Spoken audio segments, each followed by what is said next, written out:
انسان درخت نہیں کہ کھڑا رہے اور پتھر نہیں کہ پڑا رہے. یہ تو اشرف المخلوقات ہے، اسے چاہیے کہ یاد خدا میں لگا رہے.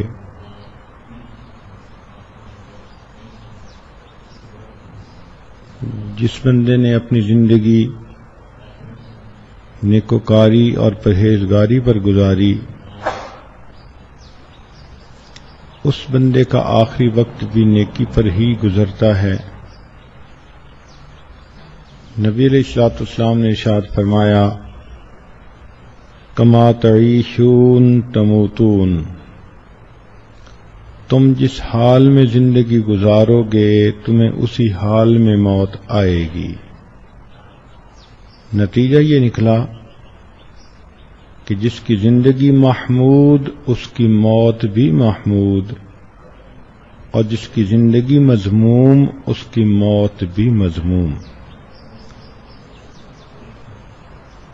کافر کا مقصد زندگی ہوتا ہے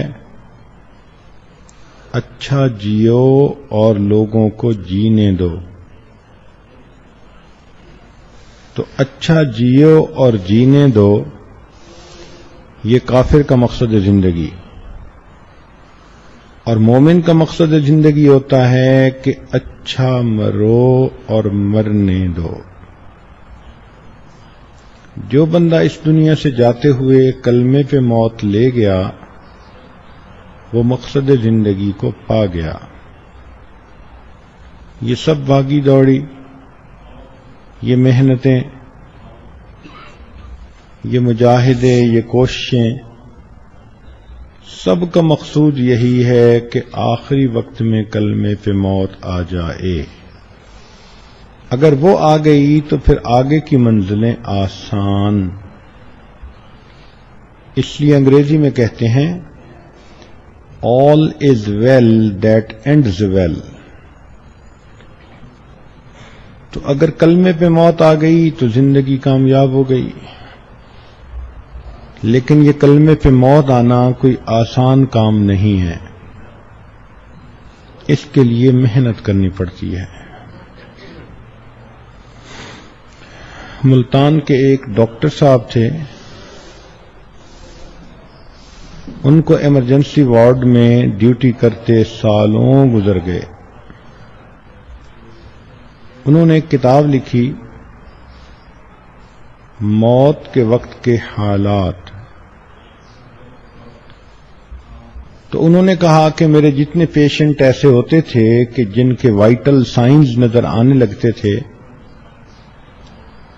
میں ان کو پہلے سے سمجھا دیتا تھا کہ آپ نے اونچا کلمہ پڑھنا ہے،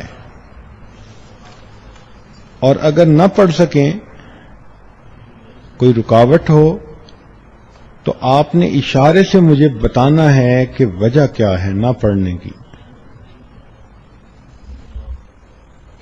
تو وہ کہنے لگے کہ 100 پیشنٹس میں سے مشکل سے 10 ہوں گے جن کو آخری وقت میں اونچا کلمہ پڑھنے کی توفیق نصیب ہوئی. باقی لوگوں کی زبان سے یا تو الٹی سیدھی باتیں نکلتی رہیں، یا پھر ایک آدمی نے اشارے سے بتلایا کہ میری زبان پہ فالج ہو گیا، اب میں کچھ پڑھنا بھی چاہتا ہوں تو میں پڑھ نہیں سکتا. یہ سوچ لیجئے کہ جس طرح ایک آدمی کو گاڑی میں بٹھا دیا جاتا ہے ڈرائیونگ کے لیے، تو سٹیئرنگ اس کے ہاتھ میں ہوتا ہے جہاں چاہے لے جائے، لیکن جب مالک چاہتا ہے اس کو ڈرائیونگ سیٹ سے اٹھا دیتا ہے.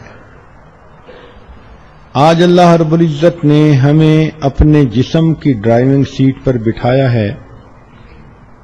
ہم اس جسم کو چاہیں تو نیکی میں لگائیں، چاہیں تو گناہوں میں لگائیں. اسی کو اللہ کی عبادت میں بھی لگا سکتے ہیں، اسی کو ہم گناہوں کی لذت میں بھی لگا سکتے ہیں. دائیں لے جائیں یا بائیں لے جائیں، یہ آج ہمارا اختیار ہے. موت کے قریب جا کر یہ ہمارا اختیار ختم ہو جائے گا. اس لیے عقل مند انسان وہی ہے کہ جو آج کثرت سے کلمہ پڑھ لے اس موقع کے آنے سے پہلے پہلے جب لوگ اسے کلمہ پڑھائیں گے.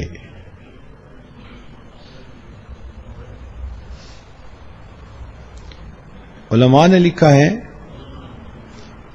کہ جو شخص دنیا میں استقامت کے ساتھ شریعت پر چلے گا یہ بندہ پل صراط کے اوپر پھسلے بغیر پار کر جائے گا. جو دنیا میں احکام الہی پر عمل کرنے میں پھسلتا ہوگا یہی انسان ہے جو پل صراط کے اوپر بھی پھسلے گا اور اوندھے منہ جہنم میں چلا جائے گا. اب ہم اپنی زندگی کا اندازہ لگائیں. شاید ہر دوسرے قدم پہ پھسلتے ہیں. کبھی نظر ادھر پڑ جاتی ہے، کبھی زبان سے کچھ نکل جاتا ہے. جب اللہ رب العزت کے احکام پر چلنے میں ہم سے اتنی کوتاہی ہے تو پل صراط کے اوپر ہم استقامت سے کیسے چل پائیں گے؟ اللہ تعالیٰ سے دعا مانگنی چاہیے کہ اللہ ہمیں زندگی میں شریعت پر استقامت کے ساتھ چلنے کی توفیق عطا فرما.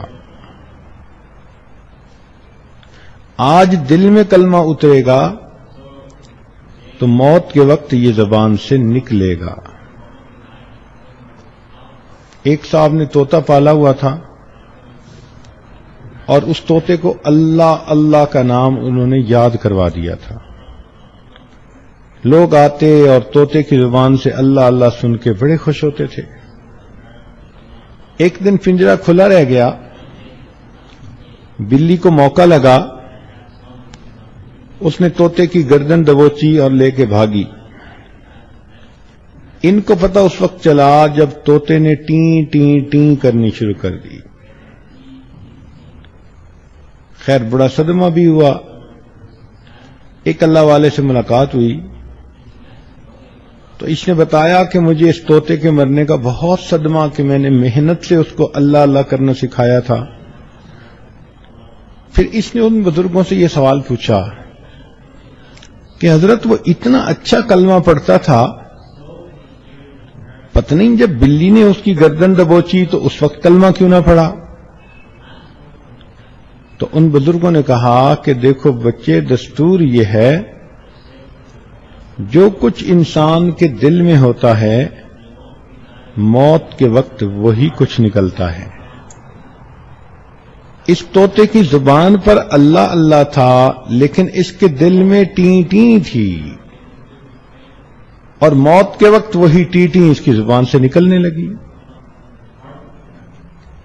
تو آج ہم سوچیں کہ کیا کلمہ ہمارے دل میں اتر چکا کہ موت کے وقت بے اختیار ہماری زبان سے کلمہ نکل رہا ہو. نبی علیہ السلام نے ارشاد فرمایا من کان آخر کلامہ لا الہ الا اللہ دخل الجنہ. جس بندے کا آخری کلام لا الہ الا اللہ ہوگا وہ جنت میں داخل کر دیا جائے گا.